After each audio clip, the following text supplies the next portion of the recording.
eto na nga.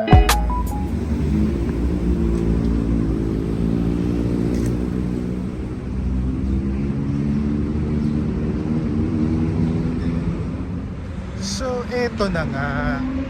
Nandito tayo ngayon sa SLEX. Pupunta tayo ng ilang simbahan ngayong April 1 para mag-partial bisita iglesia. So, bago lahat, breakfast muna tayo dito sa Lababaw. Tara, kain tayo. So, ito yung food. Yan. Halo-halo lugaw. Tokwa. At may champurado. Ba, hindi napaso. Galing na. Yung kay Yuel, spam fry, syempre. Ito na po. First stop natin na church dito sa San Agustin Church dito sa Tanawan, Batangas. At ginagawa pa rin halos yung simbahan niya. Ito po siya. So ito po yung church niya. Under construction pa po. Lapit tayo sa Blessed Sacrament. Ito po yung relic ni San Agustin.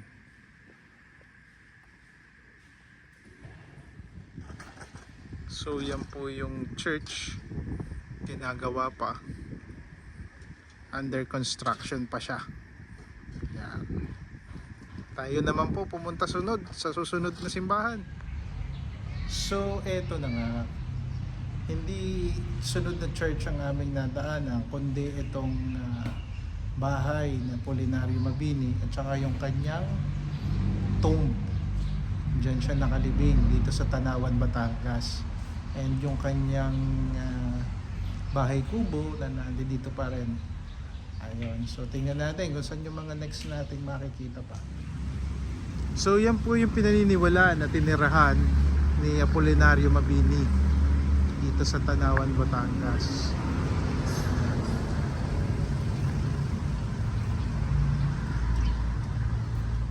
So eto na nga. Nandito na tayo sa Laurel, Batangas. Nag-park tayo dito dyan sa parking. And lalakad lang daw tayo ng about 1 minute na lakad. So tara, tingnan natin kung anong meron doon. So ito yung lalakaran natin. So yan yung lalakarin.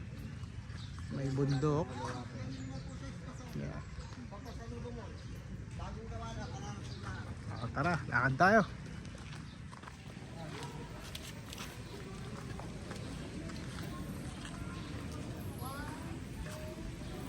So ito po yung simbahan bato. Talagang bato.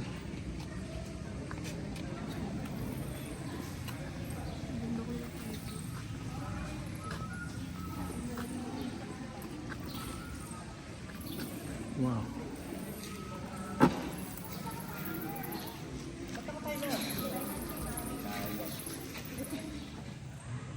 So yun po, nakatapos na din tayo dito sa simbahan bato.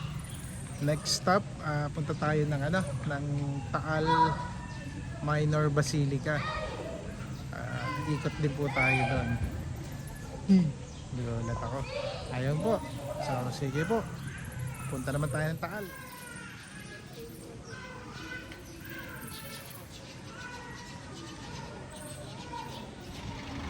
So eto na nga, nandito naman tayo sa Taal Basilica Minor. You've arrived. Destination is on your left. Batangas.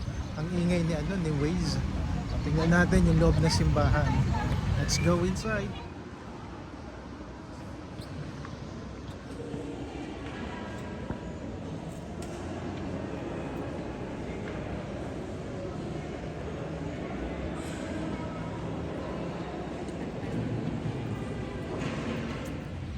So eto na nga, andito ngayon tayo sa bayan ng Taal. Punta tayo sa palengke para bumili ng tapa. Tingnan nyo yung aming dinadaanan. Yan yung mga lumang bahay dito sa Taal. Ang kanilang munisipyo. Yan. And then ito yung brick road Yan yung mga lumang bahay. And then, punta tayo sa palengke. Bili tayo ng tapa. So si Yuel nakakita ng ice cream. Now, ayan, dirty ice cream. May strawberry, may wala ng laman, cheese, and mango. Ayan. And meron ditong mga pasalubong something and embroidery. And dito naman may mga Pilipiniana and barong. So yan, bumibili ng tapang taal, tsaka longganisa and sausage. Dito sa Mario and Teresa. Ay. So yan po ang maghapon po nating biyahe sa Batangas. Yan po, yung nakatatlo tayong simbahan sa Bisita Iglesia. So may utang pa tayong 4. So subukan natin by next week. Ayan po, bye-bye muna. Medyo pagod na. Bye-bye for now. To God be the glory. Bye-bye.